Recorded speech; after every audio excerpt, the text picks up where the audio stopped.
بنورنا الدنيا وننشر في الفضاء أملا ونعلي عزم همتنا فمن طلب العلا وصل.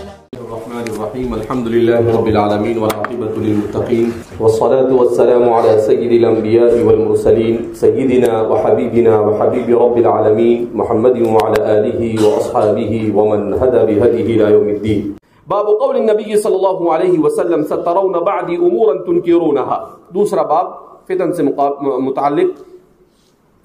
وقال عبد الله بن زيد قال النبي صلى الله عليه وسلم اصبروا حتى تلقوني على الحوض. عبداللہ ابن زید فرماتے ہیں، عبداللہ ابن زید ابن عاصم الانصاری، یہ تعلیق ہے امام بخاری، جہاں پر پوری سند کو بیان نہ کرے، کسی راوی کو یا صرف کسی صحابی کو بیان کر دے یا کسی تابعی کو بیان کر دے، سند میں سے کسی ایک کو جس پر ان کو اعتماد ہو اسے بیان کر دے اور بات کو بیان کرے تو اسے تعلیق بخاری کہتے ہیں کہ امام بخاری نے اس روایت کو اپنی کتاب میں تعلیقاً جگہ دی ہے. بھائیو دوستو بزرگوں سمجھتا ہے نا. وقال عبداللہ بن زید قال النبی صلی اللہ علیہ وسلم، نبی کریم صلی اللہ علیہ وسلم نے ارشاد فرمایا اصبروا صبر کرو حتی تلقونی علی الحوض، یہاں تک کہ تم میرے ساتھ حوض پر ملاقات کر لو. تو آپ صلی اللہ علیہ وسلم نے اپنی امت کو تلقین کی کہ بھائی صبر سے کام لینا. فتنوں کے زمانے میں دو چیزیں بڑی اہم ہوتی ہیں. ایک تو انسان صبر سے کام لے، اگر ہر قسم کے فتنے اس کے ارد گرد منڈلا رہے ہو، چاہے وہ علمی فتنے ہو، چاہے وہ فکری فتنے ہو، چاہے وہ دنیاوی فتنے ہو، جو بھی ہو.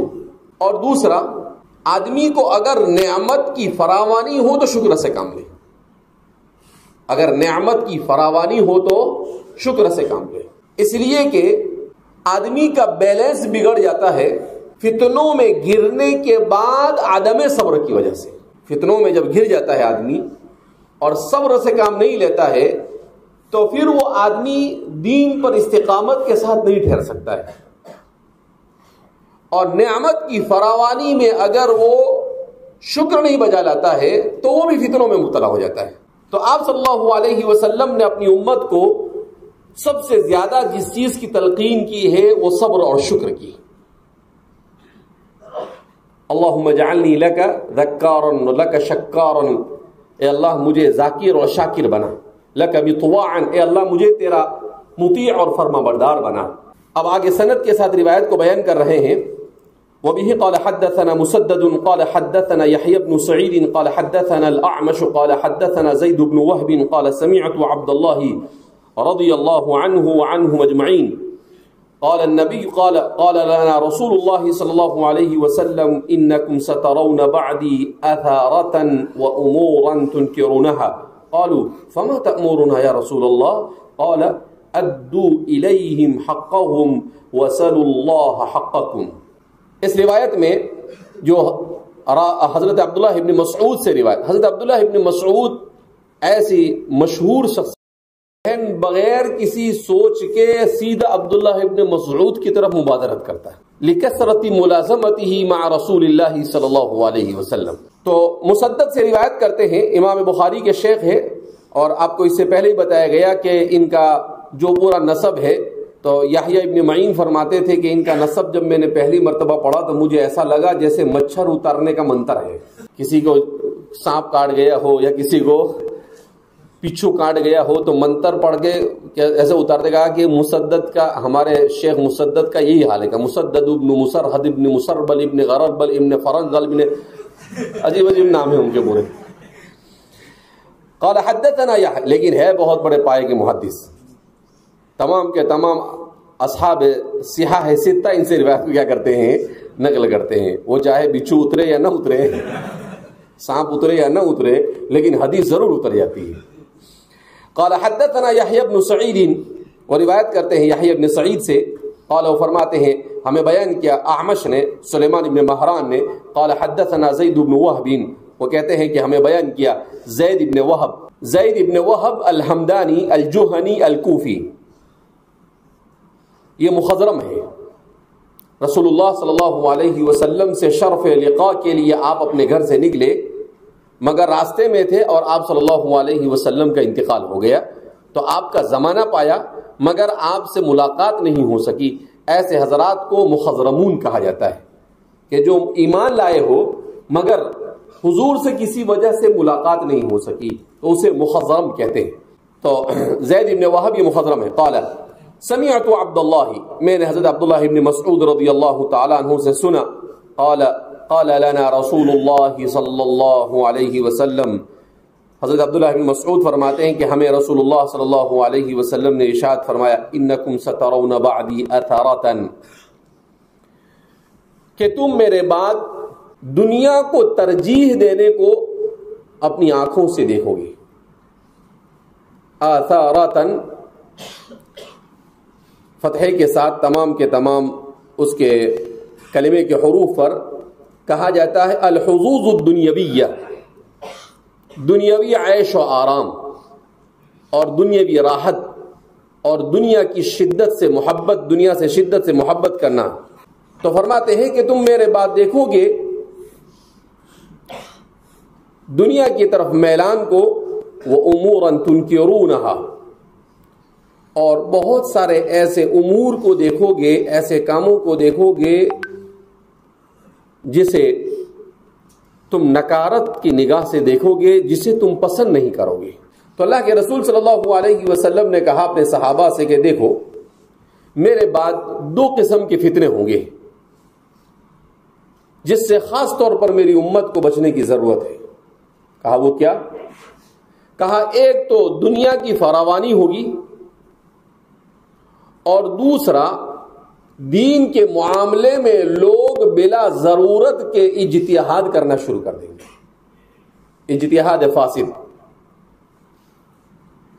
اور فرقے کھڑے ہو جائیں گے۔ تو دنیا کے اندر میں انسان آزمائش میں مبتلا ہوتا ہے، یا تو کثرت دنیا کی وجہ سے یا قلت علم کی وجہ سے، کثرت دنیا کی وجہ سے یا قلت علم کی وجہ سے۔ حضور فرماتے ہیں کہ یہ دونوں کے دونوں چیزیں میری امت کے لیے بہرحال ہوگی، کہ میری امت ان چیزوں کے اندر میں دوچار ہوگی کہ دنیا کے پیچھے ٹوٹ پڑے گی اور دین کے معاملے میں بڑی کوتاہ ثابت ہوگی۔ کچھ لوگ تو ضرور ہر زمانے میں رہیں گے جو صحیح معنی میں دین کو پڑھنے، دین کو سمجھنے، دین کو سمجھانے اور دین پر عمل کرنے کی کوشش کریں گے۔ اللہم اجعلنا منہم، اللہ ہمیں ایسے ہی لوگوں میں شامل فرمائے۔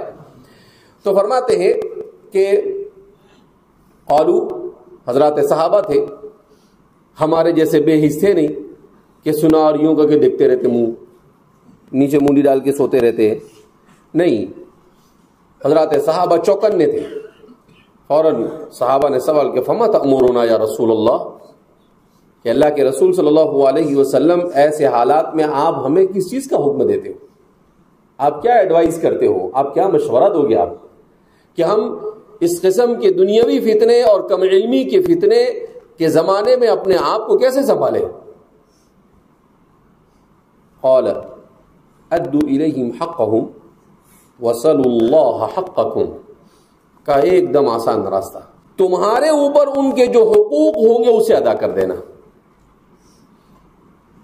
تمہارے اوپر ان کے جو حقوق ہوں گے اسے ادا کر دینا، اور اپنے حق کے سلسلے میں تم اللہ سے سوال کرنا اور اپنا حق اللہ سے مانگنا۔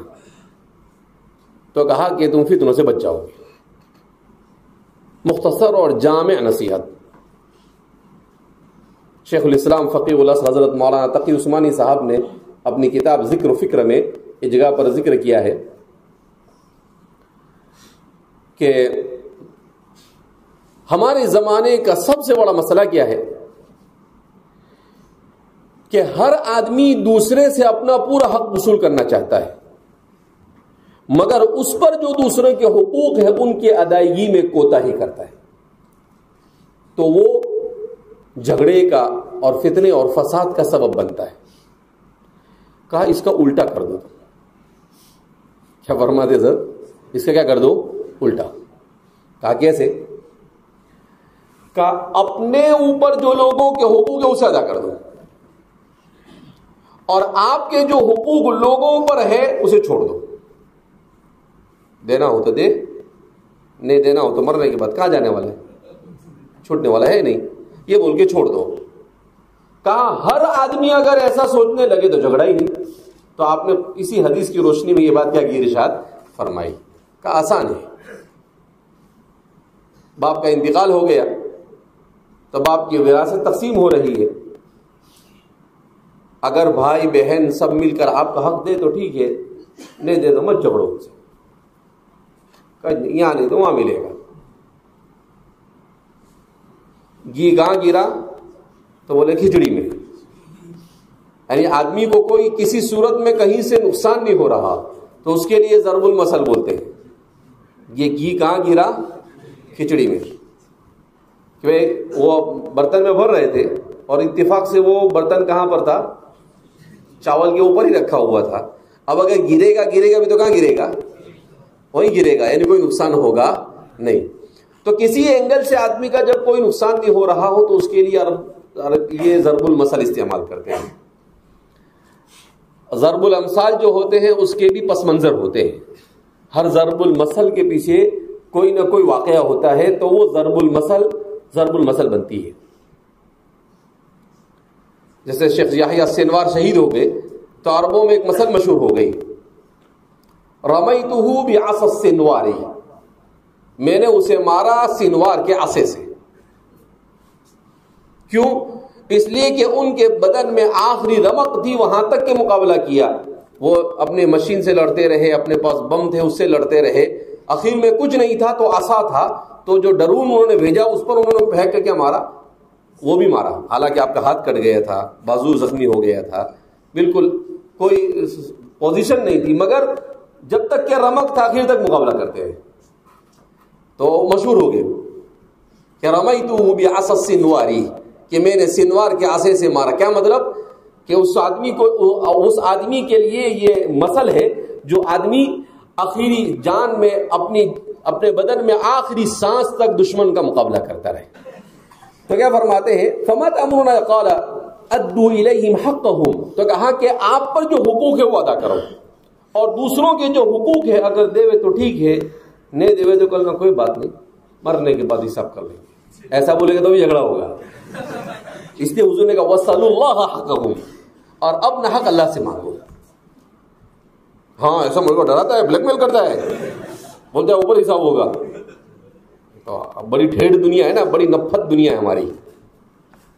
کھا بھی جاتے ہیں بغیر ڈکار کے, لوگوں کی زمینیں کھا جاتے, لوگوں کے پیسے کھا جاتے, پتہ نہیں کیا کیا کھاتے, اور پھر کچھ بولو تو کیا بولتے, ہاں اچھا ڈراتا ہے میرے کو. تو کہا کہ وَاسْأَلُوا اللَّهَ حَقَّكُمْ, اپنا حق اللہ سے مانگو. کہا ایسا کرو گے تو تم بھی فتنوں میں مبتلا ہوں گے نہیں.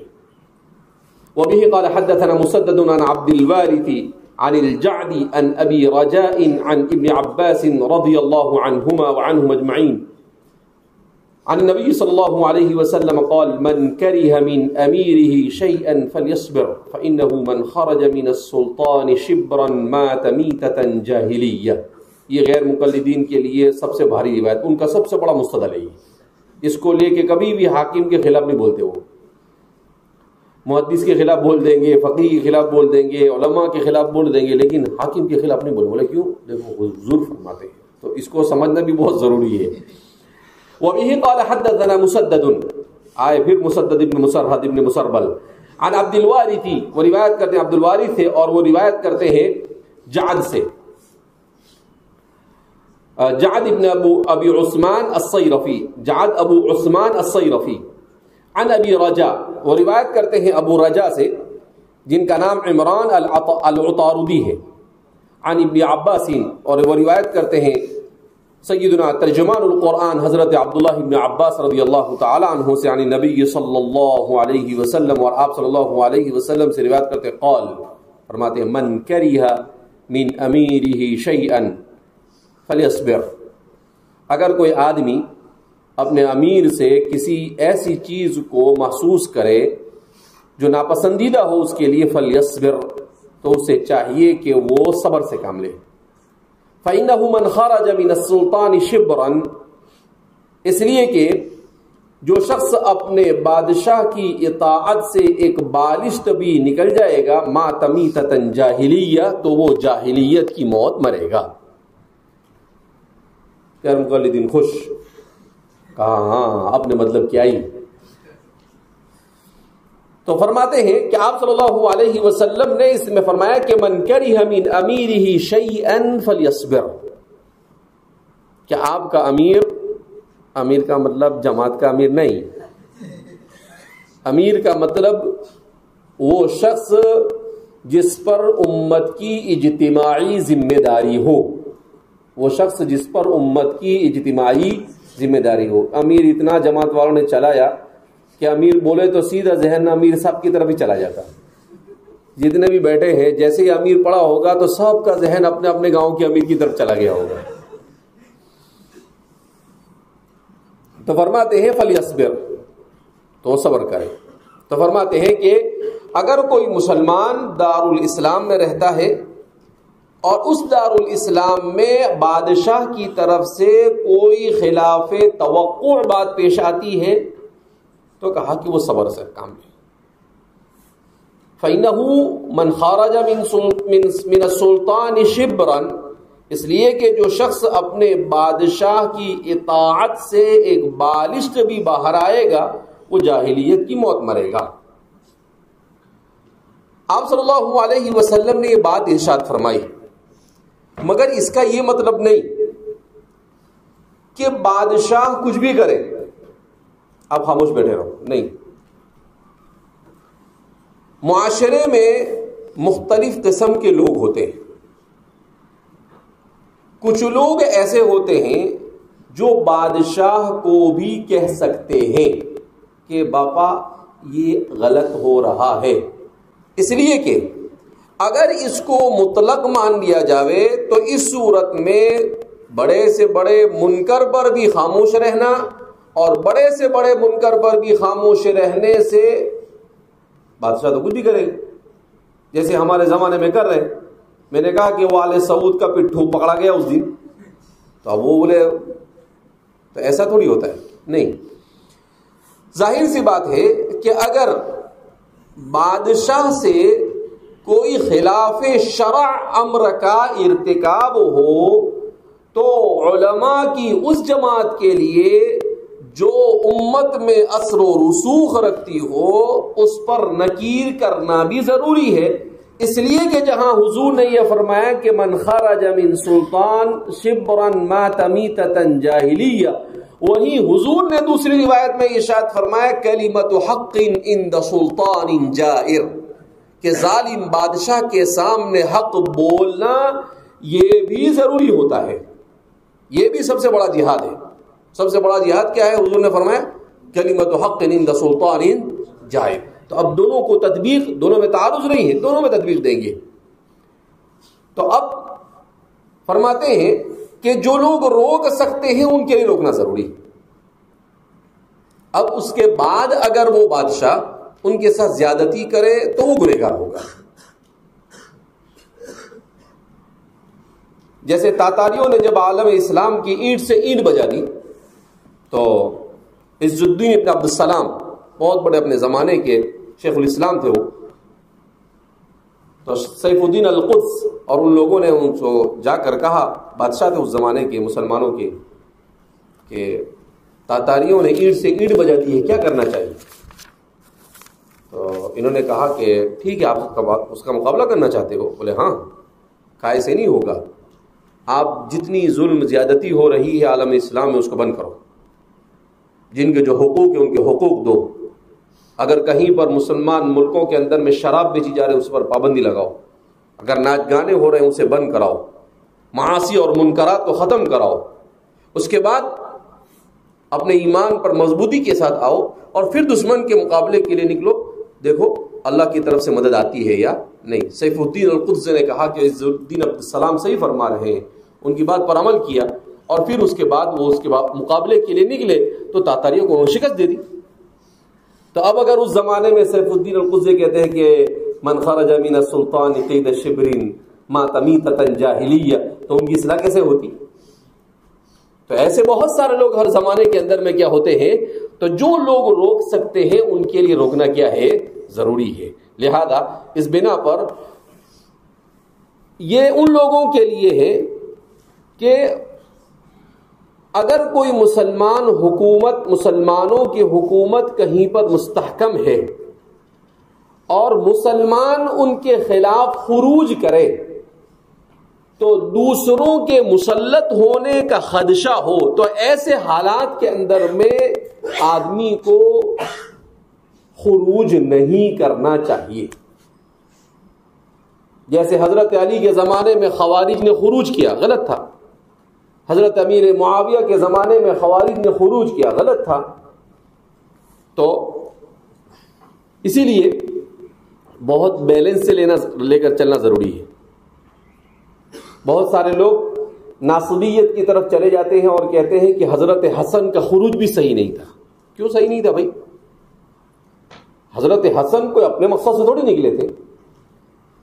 حضرت حسن تو حق بتانا چاہتے تھے، حق سمجھانا چاہتے تھے.